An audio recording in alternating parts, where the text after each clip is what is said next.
Bon, j'ai décidé d'ajouter un peu de théâtralité à ce que je fais. C'est une blague, j'ai juste un costume.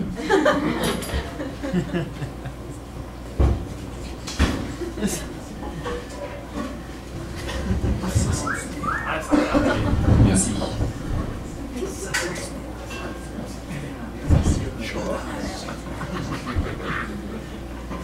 Ça va comme ça?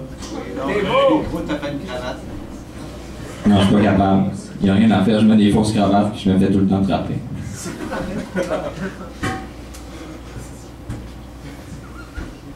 Alors, ça va comme suit. Avertissement. L'épisode qui suit est fictionnel. Si vous croyez déceler une ressemblance quelconque avec une ou des personnes existantes, celle-ci est purement accidentelle.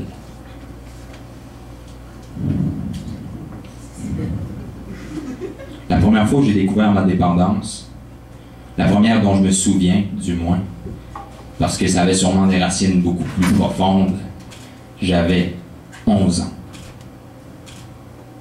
Après un vote serré où j'avais dû, en coulisses, jouer autant de mon charme que de ma persuasion, c'était arrivé.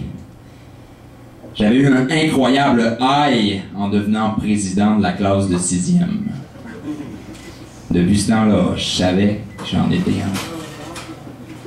Pendant mes années de collège, j'ai fait partie des associations étudiantes, fomenté des petites révoltes plutôt esthétiques que vraiment politiques, fait slogans et pancartes, manifestoyer.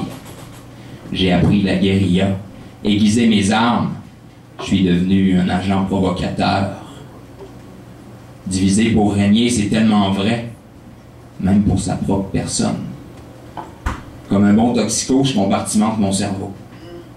D'un côté, ce qui me motive, ma soif de pouvoir. De l'autre, les mots que je dis, les arguments, le blabla décoratif gluant.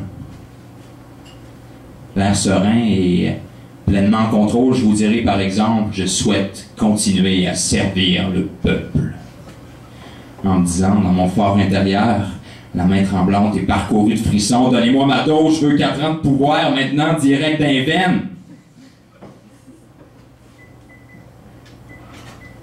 Même si je chantais un peu le vent tournait, je me suis débattu comme un yacht dans l'eau bénite pendant toute la dernière droite de l'élection. J'ai même sorti pour l'occasion l'armée des épouvantails, agité tous les avatars du chaos, tenté de m'infiltrer comme une lumière d'alerte dans vos crânes via vos maîtresses de cristaux liquides, avec des mensonges mielleux dans une bouche parfaite, sensuelle et télévisuelle. Quand j'ai reçu la nouvelle, avec mes proches dans notre salon plein de bibelots, plein de pouvoir et les voyages diplomatiques, je me suis senti vraiment mal. Vidé comme une coquille, comme une huître à qui on venait de retirer le travail d'une vie, sa perle poisseuse. Rien n'a pu faire cette fois-ci. Rien. Maudite mémoire collective, maudite commission d'enquête, maudite jeunesse. On fait quoi maintenant? Redevenir avocat peut-être?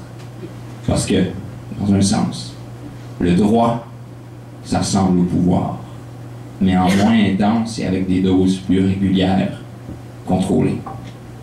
Le droit, c'est un peu comme la méthadone des politiciens déchus. Et peut-être qu'après ça, j'y arriverai à décrocher. Qui sait? Merci.